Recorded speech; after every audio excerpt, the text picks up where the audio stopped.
Okay, I'm going to talk about how I animated the three gears for the Skills USA regional competition, getting the two inner gears to rotate each other and get that middle gear to drive the outer gear. So, first thing, I observed the fact that I did a little math, did a little calculations. This small gear's got 8 teeth.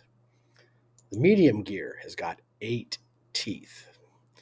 The big gear has got 22 teeth. And so first, started off on another piece of paper, doing a little bit of math, and it didn't take much math to get to some of the numbers I needed. Made an observation how many teeth each gear has. Also made a note that in my timeline I have 320 frames. You can see in my timeline I'm going from 0 to 320. If you need to adjust your timeline, there's a little clock right over here, time configuration. And on time configuration, you could change that number to some other number. You could change your end time to some other number. So if they give you a certain number of seconds you're supposed to set it up, keep in mind the frame rate is 30 frames per second. So you'd multiply 30 times however many seconds they want. That would be the number of frames you need to set up for the animation to run. I don't think they set an actual time length for the regional competition. So knowing those numbers, knowing the that I'm looking at the small gear, and let's just say I'm going to have that gear make 5 revolutions. Okay, each revolution of the gear is going to be 360 degrees.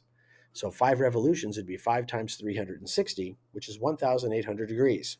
It's okay to use the calculator in your computer.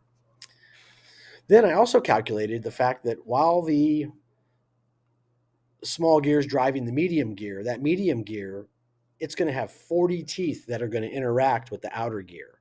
So 40 teeth worth of that medium gear are going to be interacting with the outer gear. So I noted that the outer gear has got 22 teeth in 360 degrees, which means that each tooth is roughly 16.36 going to infinity degrees for each tooth. And I know I'm going to have 40 teeth go through there at 16.36 degrees, which gave me this magic number of 654.4 degrees. Got all the numbers I need now. I can come over here and I can animate this thing. So now, animating, keyframe animation. You set the starting frame, you set the ending frame, and you let 3ds Max handle everything in between. So make sure that you start with your time slider at frame 0. Turn on auto key. When auto key's turned on, then move your time slider all the way out to 300 or out to the end of your timeline. Uh,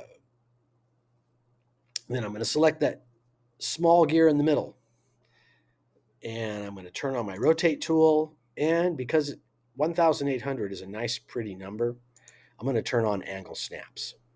So with angle snaps on, and let me hold my mouse down on that, or is it the right click? Yeah, right click. Let's see, 20. I'm going 5 degrees per snap. It'll get there. So I will go ahead now with the rotate tool, and I will rotate this 1,800 degrees. Well, I'm going to go negative 1,800. So 1,800, sliding my mouse down the page till it gets to 1,800. Overshot it. Let me get right at 1,800. There it is. Now that I've rotated it exactly 1,800 degrees, I'm going to let go of my mouse. When you let go of your mouse, you're going to notice that a key has been laid down. See that little green key right there? And not only that, back at key 0, a key has been laid down.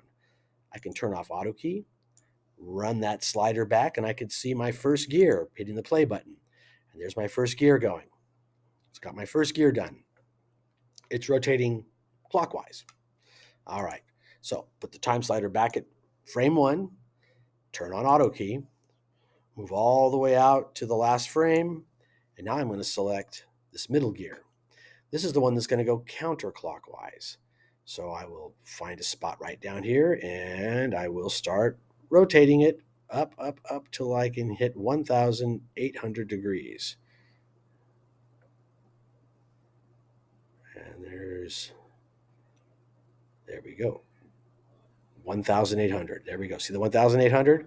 Let go of my mouse, and another key has been laid down. You might not realize it, but another key has been laid down. Turn off auto key, and I'll run this back to the first frame, and now we can see these two gears are now driving each other. These two gears are driving each other. All right. Now I'm going to stop playing. We'll go back to frame 0. I'm going to grab the big gear on the outside now.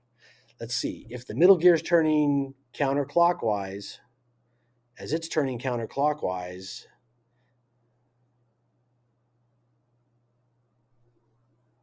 yeah, the outer gear is also going to turn counterclockwise. So with my outer gear selected, now because that number that I showed you a moment ago, 654.4, that's not a pretty number. And I'm probably not even going to be able to get exactly to that number, although I did once when I was developing this little lesson. I'm going to turn off angle snaps.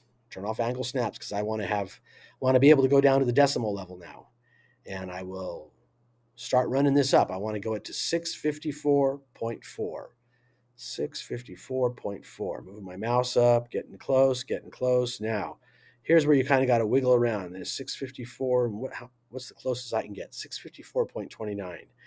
That's pretty darn close. I might not be able to get much closer than that.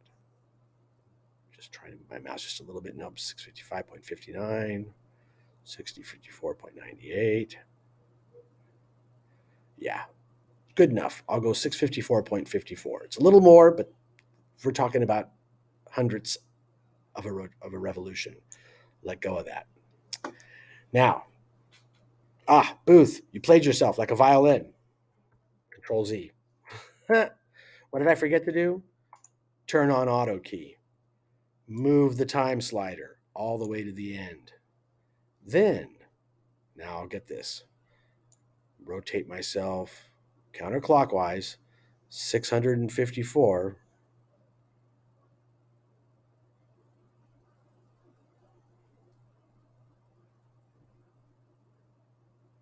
.5. Pretty darn close, off by 1/10 of a degree. Nobody's ever going to notice. All right, I'm going to turn off auto key, run this back, and I will see now that these gears look like they're meshed perfectly. And the inner gear is driving the middle gear, which is driving the outer gear.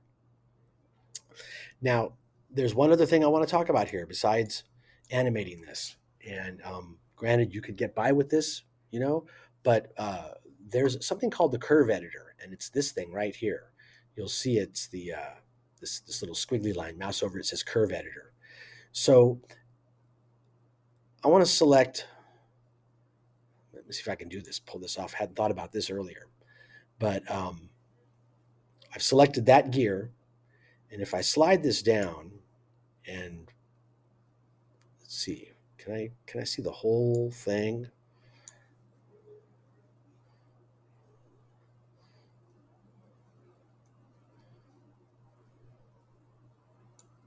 There's the top.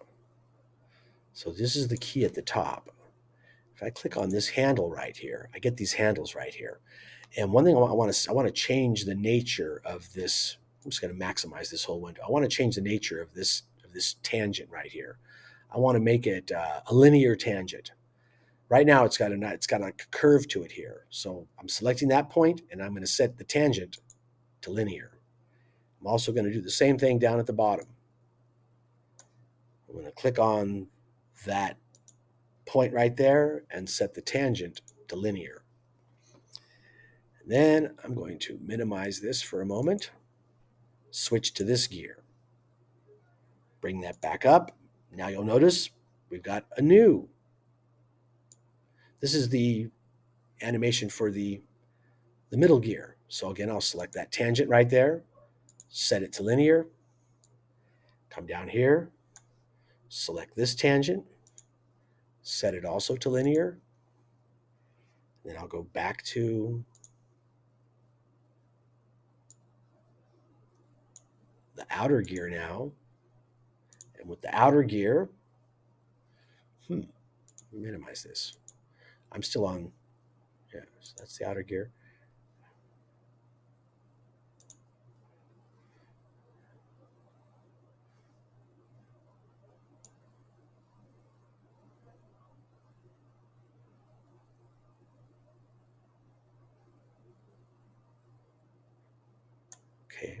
What am I missing here?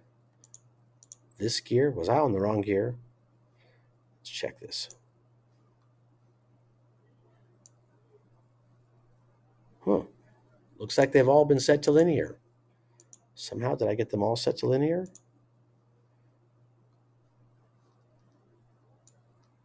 Ah, this is the one, this last gear right here. I want to set its tangents also. So all three of these gears, I want to set their animation curve tangents to linear and set it to linear. All right. Now, the cool thing about this is now with all those tangents set to linear, it no longer speeds up and slows down. When I play the animation here, starting at frame 0, it just goes. It goes smooth. It never speeds up. It never slows down.